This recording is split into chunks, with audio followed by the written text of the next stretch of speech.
Hi friends, ನಿಮ್ಮ ಜೀವನದಲ್ಲಿ ಬಹಳ ತರಹದ ವ್ಯಕ್ತಿಗಳು ಇರುತ್ತಾರೆ. ಅವರು ನಿಮ್ಮನ್ನು ಬಹಳ ಪ್ರೀತಿಸುವವರು ಇರುತ್ತಾರೆ ಮತ್ತು ನಿಮ್ಮನ್ನು ಅವರು ತಮ್ಮ ಅವಶ್ಯಕತೆಗೆ ಬಳಸುವವರು ಇರುತ್ತಾರೆ. ಫ್ರೆಂಡ್ಸ್, ನಿಮ್ಮ ಜೀವನದಲ್ಲಿ ನಿಮ್ಮ ಬೆಲೆ ಏನಿದೆ ಮತ್ತು ಎಷ್ಟಿದೆ ಎಂದು ಈ ಕಥೆ ಮುಖಾಂತರ ಕೇಳೋಣ ಬನ್ನಿ. ಒಂದು ದಿವಸ ಒಬ್ಬ ಹುಡುಗ ತನ್ನ ಅಪ್ಪನಿಗೆ ಕೇಳುತ್ತಾನೆ, ನನ್ನ ಜೀವನಕ್ಕೆ ಏನು ಬೆಲೆ ಇದೆ ಎಂದು ತಂದೆಗೆ ಕೇಳುತ್ತಾನೆ. ನಿನಗೆ ನಿನ್ನ ಜೀವನದ ಬೆಲೆಯನ್ನು ತಿಳಿಯಲೇಬೇಕಾದರೆ ನಿನಗೆ ನಾನು ಒಂದು ಕಲ್ಲನ್ನು ಕೊಡುತ್ತೇನೆ. ಇದನ್ನು ತೆಗೆದುಕೊಂಡು ಸಂತೆಯಲ್ಲಿ ಹೋಗು. ನಿನಗೆ ಯಾರಾದರೂ ಇದರ ಬೆಲೆ ಕೇಳಿದರೆ ಏನು ಹೇಳಬೇಡ, ನಿನ್ನ 2 ಬೆರಳನ್ನು ತೋರಿಸು. ನಂತರ ಹುಡುಗ ಸಂತೆಗೆ ಹೋದ. ಕೆಲವು ಹೊತ್ತು ಹಾಗೆಯೇ ಕುಳಿತುಕೊಂಡ. ಆಗ ಅವನ ಬಳಿ ಒಬ್ಬಳು ಅಜ್ಜಿಯು ಬರುತ್ತಾಳೆ ಮತ್ತು ಹುಡುಗನಿಗೆ ಅಜ್ಜಿಯು ಕೇಳುತ್ತಾಳೆ, ಈ ಕಲ್ಲಿನ ಬೆಲೆ ಎಷ್ಟು ಎಂದಳು.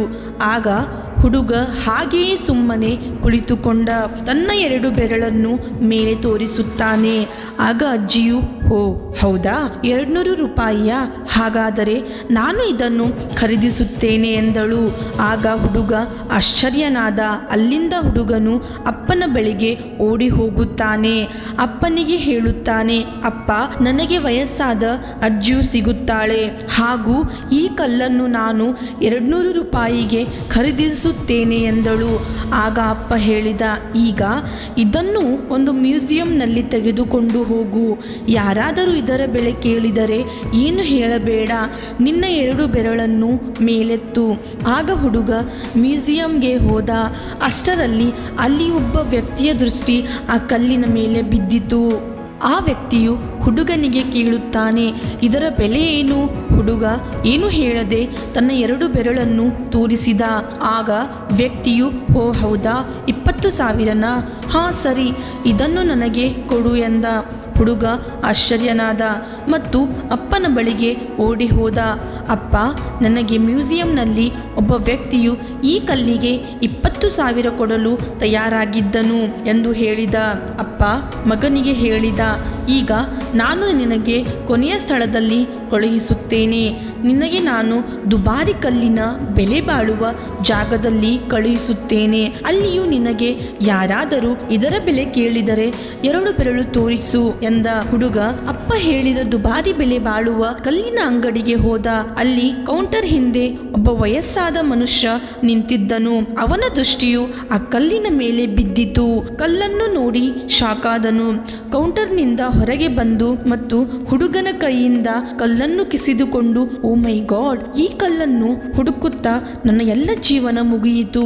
ಈ ಕಲ್ಲು ಎಲ್ಲಿ ಸಿಕ್ಕಿತು? ಎಲ್ಲಿಂದ ತೆಗೆದುಕೊಂಡು ಬಂದೆ? ಇದರ ಬೆಲೆ ಹೇಳು, ಎಷ್ಟು ತೆಗೆದುಕೊಳ್ಳುವೆ ಎಂದು ಹುಡುಗನಿಗೆ ಕೇಳಿದ.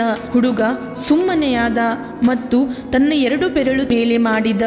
ಓ ಹೌದಾ, 2 ಲಕ್ಷ ಆಯಿತು. ನಾನು 2 ಲಕ್ಷ ಕೊಡಲು ಸಿದ್ಧನಾಗಿದ್ದೇನೆ. ಸರಿ, ಇದನ್ನು ನನಗೆ ಕೊಡು ಎಂದ. ಹುಡುಗನಿಗೆ ತನ್ನ ಕಣ್ಣುಗಳ ಮೇಲೆ ವಿಶ್ವಾಸವಾಗಲಿಲ್ಲ. ಹುಡುಗ ಅವಸರ ಮಾಡಿ ಆ ಕಲ್ಲನ್ನು ತೆಗೆದುಕೊಂಡು ಅಪ್ಪನ ಬಳಿ ಓಡಿ ಹೋದನು. ಅಪ್ಪ, ಒಬ್ಬ ವಯಸ್ಸಾದ ಮನುಷ್ಯ ಈ ಕಲ್ಲಿನ ಬೆಲೆ 2 ಲಕ್ಷ ರೂಪಾಯಿ ಕೊಡುತ್ತೇನೆ ಎಂದು ಹೇಳಿದ.